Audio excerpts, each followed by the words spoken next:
ओह में के लई के ना होई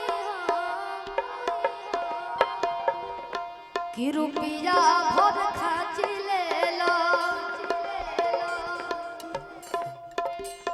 एगो गाना बा अब लगातार हम मंच पे कल भैया बतानी कि ताजा ताजा अरे आए बातूर के हाथे अंगूर ना लागी लंगूर के। एक लाइन आप गाइएगा उसमें आइए ना नीचे से गाइए एगो हमारे बेस हो जाए कि ताजा ताजा बातूर के कि हाथे अंगूर ना लागी लंगूर के कि लाल बेकार टपके तुहार आज देखो ना तू का घूर घूर के कि बनी चश्मा लगोले दूरबीन जैसा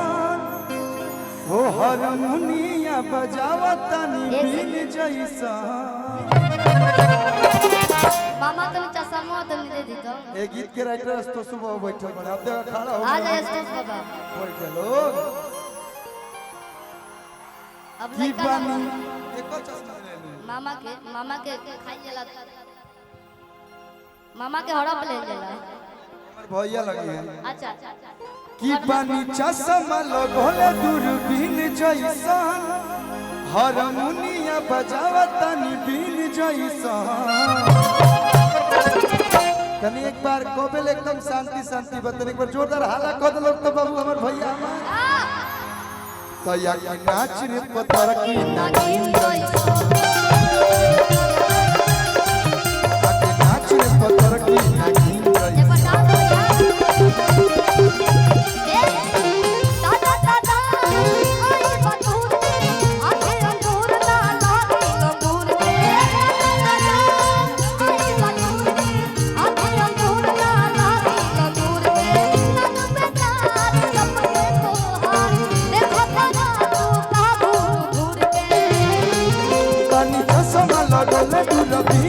हारमोनिया बजावतनी बीन जैसा तो या कि नाच रे पतर की नागिन जैसा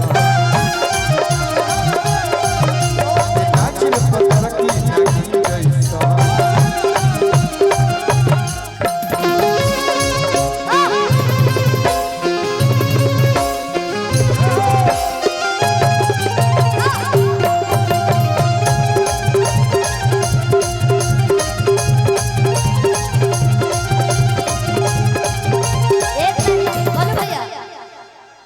कि गुंडा पे कौन ते भंगा तारे कि गरम मिजाज में तेल लौकता रे बोल न बोल हमारा में कौन चूक लागेला हो कि बोल न बोल हमारा में कौन चूक लागेला कि साउथ के हीरो वाला लोग रखला कि साउथ के हीरो वाला लोग रखला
अरे बातिए बेहाब जी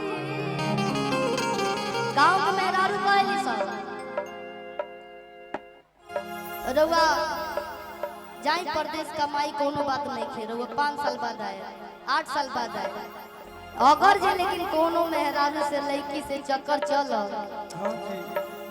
तो नाती के बेटा तहर हमला पूछ दे कहली से कैसे कि अन धन कहना बाती रे बेहाब